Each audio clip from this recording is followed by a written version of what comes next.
No need for marriage registration or property division, Mark said, leaning against our bedroom doorframe with a smug smile. Just pack your things and leave. His girlfriend Amanda stood beside him, her diamond necklace, my birthday gift from last year, glinting mockingly around her neck. I folded another sweater, placing it carefully in my suitcase. You're right, I replied, my voice steady. No need for complications. Mark's self-satisfied expression faltered slightly. He'd expected tears, pleading, maybe even a fight. Instead, I was calmly packing my belongings as if I were preparing for a weekend trip. My name is Olivia, and after 8 years of marriage, my husband had just announced he wanted me gone so his 24-year-old girlfriend could move in. The girlfriend who'd been my personal assistant for the past year. The girlfriend who'd organized our anniversary dinner 3 months ago. That's it. Mark stepped into the room, his confidence wavering. You're just going to leave.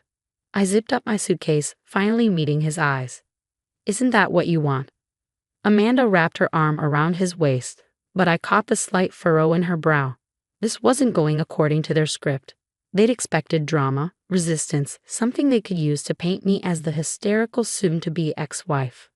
Well, yes, Mark recovered, puffing up again. I'm glad you're being reasonable about this. I'll have my lawyer draw up simple divorce papers.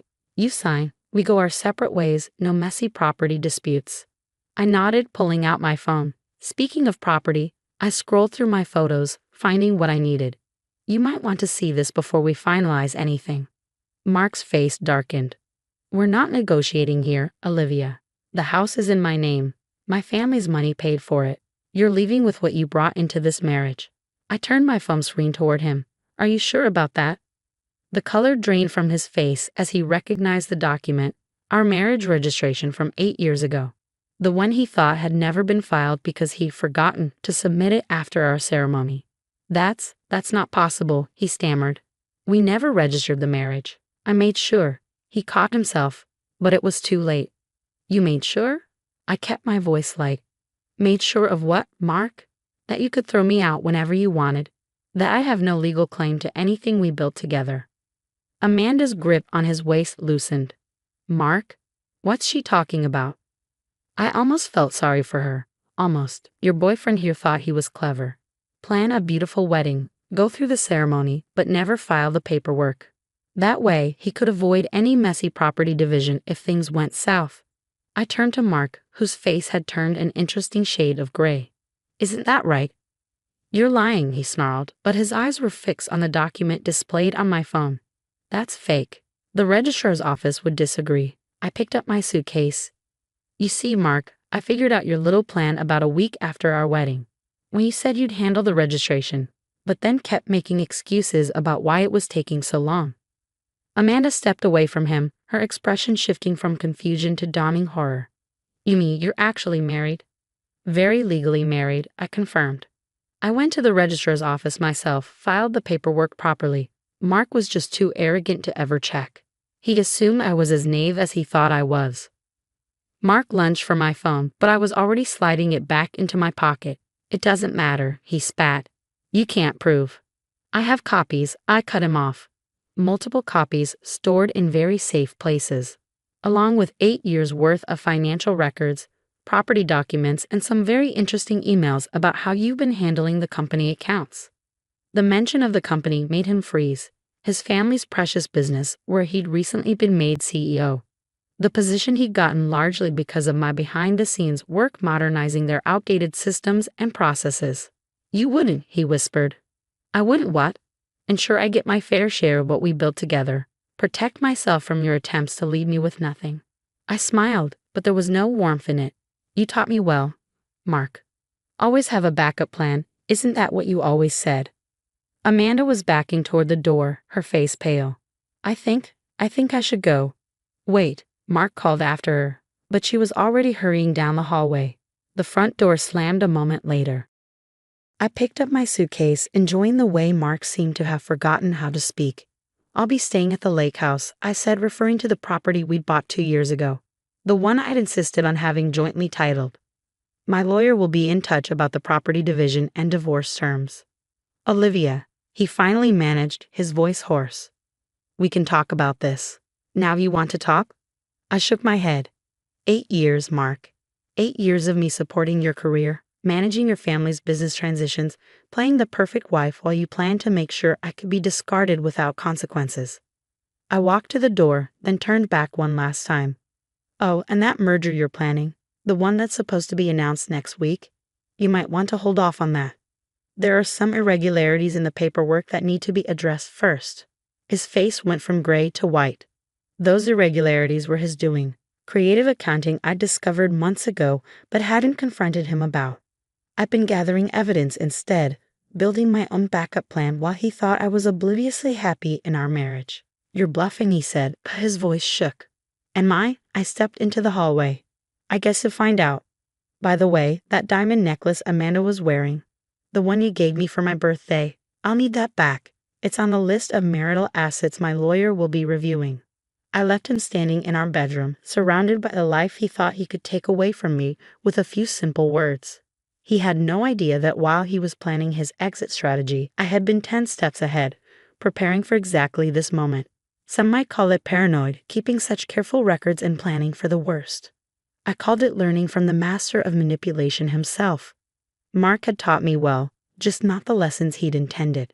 As I loaded my suitcase into my car, my phone buzzed with a text from Amanda. I had no idea. I'm so sorry. I deleted it without responding. Her apology meant nothing to me now. I had bigger concerns, like making sure Mark understood exactly what happens when you underestimate the woman you thought you could discard. I pulled out of the driveway, leaving behind the house we'd shared for 8 years. But unlike what Mark had planned, I wasn't leaving empty-handed. Sometimes the best revenge isn't just about winning. It's about being prepared to win before the battle even begins. Part 2, 1,200 words. The lake house was exactly as I'd left it 2 weeks ago, when I come up here alone to relax and recharge, or so I told Mark. In reality, I'd been meeting with my lawyer, carefully laying out the groundwork for what I knew was coming. I hadn't always been this calculating. When I first married Mark, I was genuinely in love, believing we were building a life together. The discovery of his deception about our marriage registration could have broken me. Instead, it had awakened something else, a determination to protect myself, to play the long game. My phone had been buzzing nonstop since I left the house. Mark's family was in full damage control mode. His mother, Eleanor, had called 6 times. His sister had sent a string of increasingly hostile texts. I ignored them all, focusing instead on unpacking and settling into what would be my new temporary home. Around sunset, a familiar black Mercedes pulled into the driveway. Eleanor. I watched from the window as she emerged, perfectly coiffed as always, her expression set in grim determination. I opened the door before she could knock. Olivia, she said, her voice clipped. We need to talk. I stepped aside, letting her enter. She'd always loved this house, had even helped decorate it. Now she looked around like she was seeing it for the first time, probably calculating its value as part of the assets she thought she could help her son protect. Would you like some tea? I asked, maintaining the politeness she drilled into me over the years. Don't play games with me, she snapped. What exactly do you think you're doing? Mark told me about your claims. I settled into an armchair, gesturing for her to sit. Claims? You mean the legal documentation of my marriage to your son. Or perhaps you're referring to the evidence of financial irregularities in the company books. Her face tightened. You're making a mistake, dear. This vindictiveness doesn't suit you. Vindictiveness? I couldn't help but laugh. Is that what you call protecting my legal rights? Tell me, Eleanor, did you know about Mark's plan when we got married? About his intention to keep the registration unfiled? She shifted slightly, and I had my answer. Of course she'd known. She'd probably helped him plan it. We were protecting the family interests, she said finally. You have to understand, with Mark's position in the company. I understand perfectly. I cut her off. You wanted someone who would support Mark's career, help modernize the family business, but never have any real claim to it. How convenient that must have seemed. Eleanor's carefully maintained composure cracked slightly. What do you want, Olivia? Money? A settlement? Name your price, and we can end this quietly. I leaned forward, meeting her eyes. What I want is exactly what I'm legally entitled to. Half of everything Mark and I built together during our very legitimate marriage, including my shares in the company. She blanched. The company isn't part of this. Actually, it is. Those shares Mark transferred to me last year for tax purposes, they're mine. Legally, and unlike our marriage registration, I know he checked those documents very carefully before signing them. Eleanor stood abruptly. You're making a serious mistake. This family has connections. So do I interrupted smoothly. Would you like to know who else has copies of those financial records I mentioned? The ones showing how creative Mark has been with the merger numbers? She sank back into her seat, her face pale. You wouldn't dare expose that. It would destroy the company. I don't want to, I said honestly. Unlike your son, I actually care about the people whose livelihoods depend on the company's success. But I will protect myself, Eleanor, whatever it takes. She was quiet for a long moment, studying me with new eyes. You've changed, she said finally. No, I corrected her. I've grown. There's a difference. After Eleanor left, I poured myself a glass of wine and stepped out onto the deck. The lake was peaceful in the gathering dusk, its surface like glass. My phone buzzed again. Mark this time, probably having heard from his mother. His message was both predictable and disappointing. You're bluffing. You don't have the nerve to follow through with this. I took a sip of wine and typed my response. Check your email. I just sent you and the board members a preliminary report about those merger discrepancies. Consider it a sample of what full disclosure would look like. His reply was immediate. You'll regret this. I smiled, remembering all the times he used threats to get his way. How he taught me that power was about making people fear the consequences of crossing you. He'd never imagined I'd learn that lesson so well. My lawyer called as I was finishing my wine. The board wants an emergency meeting tomorrow, she said. Your email certainly got their attention. Good, I replied. Make sure they understand that I'm willing to keep things quiet. As long as Mark approaches our divorce negotiations reasonably. He won't have a choice, she said. By the way, Amanda reached out to my office. She wants to provide a statement about Mark's behavior, including some interesting text messages where he discussed his plans regarding your marriage registration. I hadn't expected that, but I wasn't surprised. Amanda was young, but she wasn't stupid. She'd seen which way the wind was blowing and decided to save herself. As night fell over the lake, I thought about the path that had led here. 8 years of playing the perfect wife while quietly preparing for this moment. Some might call it cold, calculating, even manipulative. I called it survival. Mark had taught me well, about power, about leverage, about always having a backup plan. He just never expected me to use those lessons against him. Tomorrow would bring the board meeting, negotiations, probably more attempts at intimidation from his family. But for now, I sat in the peaceful darkness, knowing that while Mark had been playing checkers, I'd mastered chess. And in this game, the queen was the most powerful piece on the board meeting was everything I expected and more. I sat quietly at the conference table, watching Mark's carefully constructed world crumble around him. His father, the former CEO, looked like he aged 10 years overnight. Eleanor sat rigid in her chair, her perfectly manicured nails drumming against the polished wood. These allegations are serious, the head of the board said, shuffling through the preliminary report I provided. If even half of these discrepancies are accurate. They're all accurate, I interjected softly. Every transaction, every altered number, every hidden account. I have the original documents to prove it. Mark's face was a mask of barely contained rage. This is blackmail, he spat. She's trying to extort us because of our personal issues. I kept my voice level. No, this is accountability. I'm simply ensuring that both our divorce and the company's dealings are handled legally and transparently. The board members exchanged glances. They'd known me for years as Mark's efficient, supportive wife, the woman who'd helped modernize their systems, who'd attended every company function with a smile. They'd never expected the steel beneath the silk. What exactly do you want? Mark's father finally asked, his voice heavy. A fair divorce settlement. My legal share of our marital assets, and I'll retain my company shares with a seat on the board. The room erupted in protests, but I held up my hand. In return, these financial irregularities never become public. The merger proceeds, after the numbers are corrected, of course. And Mark keeps his position, though I suggest more oversight. Eleanor stood up suddenly. You can't honestly expect. Mother, Mark cut her off. His face had taken on an odd expression, something between respect and fear. She can, and she will. I met his eyes across the table. For the first time, he was seeing me clearly, not as the wife he could discard, but as someone who'd learned from watching him, who'd taken his lessons about power and control and perfected them. The negotiations took hours. By the end, I had everything I'd wanted: a fair division of assets, my board position, and ironclad legal protections. Mark looked shell-shocked, as if he couldn't quite believe how completely his plan had backfired. As the board members filed out, he caught my arm. "How long?" he asked.